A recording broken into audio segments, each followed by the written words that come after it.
अस्सलाम वालेकुम दोस्तों, एक और नई वीडियो में खुशामदीद। दोस्तों, भारत की मौजूदा तशवीशनाक कोरोना वायरस की सूरत हाल के मद्देनजर भारत की पुलिस ने इस्लाम से यानी मुसलमानों से मदद लेने का फैसला किया दोस्तों, एक भारतीय पुलिस ऑफिसर मसाजिद के बाहर ऐलान कर रहा है और मुसलमानों से अपील कर रहा है और कह रहा है कि आप जो तरावी की नमाज पढ़ते हो और उसके बाद जो अल्लाह ताला से दुआ मांगते हो वो दुआ अल्लाह ताला जरूर कबूल करता है। तमाम मुसलमान अल्लाह ताला से दुआ कीजिए कि हमारे मुल्क से कोरोना वायरस का मुकम्मल खात्मा हो जाए। दोस्तों, ये वही हिंदुस्तान है जहां पर बाबरी मस्जिद को शहीद किया गया और अजान पर पाबंदियां लगाई गई, मुसलमानों को नमाज पढ़ने से भी रोका गया। मगर दोस्तों, इस्लाम ने अपनी हकानियत साबित कर दी। आज वही हिंदू लोग मुसलमानों से मदद मांग रहे हैं। अगर देखा जाए तो कहीं ना कहीं इनका भी ईमान है, मुसलमानों का रब ही है जो इस बला को टाल सकता है। तभी तो दोस्तों, ये लोग मुसलमानों से अपील कर रहे हैं कि अपने अल्लाह से यानी खुदा से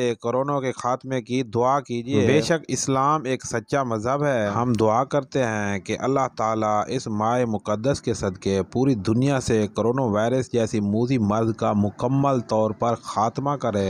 आमीन सुम्मा आमीन। अंसारी चौकातील अंसारी चौक और कल्याण परिसर के सभी नागरिकों बाजारपेट पुलिस स्टेशन की तरफ से सबसे पहले तो आपके जो रोजे चल रहे हैं उसके लिए शुभेच्छा। आप सभी लोगों के अच्छे गुजरे और अल्लाह का मुराद पूरी करे। साथ में हम दरख्वास्त करेंगे, आप जो नमाज अदा करते हैं अल्लाह ताला से गुजारिश कीजिए कि ये जो कोरोना गए साल से हमारे लोगों को लेके जा रहा है, तकलीफों में डाल रहा है, वो दूर करे। और मुझे यकीन है, मैंने सुना है तरावी की नमाज रहती है, बहुत जल्दी सुनी जाती है, तो तहे दिल से आप नमाज में यही मांगना कि ये कोरोना हमारे शहर से हमारे देश से चले जाए। दोस्तों, कुछ चीजें हैं